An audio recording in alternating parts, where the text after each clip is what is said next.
Number వేసుకోవడానికి పెన్నిచ్చినోడికి tank చెప్పామే, రాసే చెయ్యిచ్చినోడికి ఎప్పుడైనా ట్యాంక్ చెప్పామా సార్?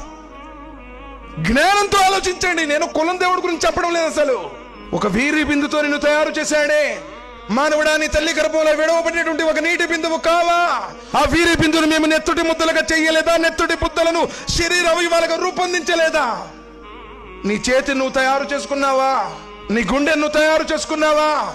నువ్వు తల్లి గర్భంలో ఉన్నప్పుడే 19వ రోజు నుంచే కొట్టుకోవటం ప్రారంభమైంది సార్. గుండె ప్రతిరోజు కొన్ని వందల లీటర్లను పంపింగ్ చేస్తుంది. ఏ క్షణం ఆగిపోతే ఆ క్షణం మోసుకొని పోవటమే.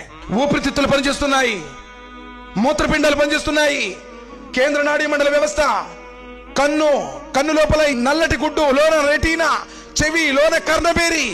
ఒక వీరి బిందుకు ఎవడు చెప్పాడు సార్ ఈ విధంగా ఇంత అందమైనటువంటి ఆకృతిగా డిజైన్ కావాలని?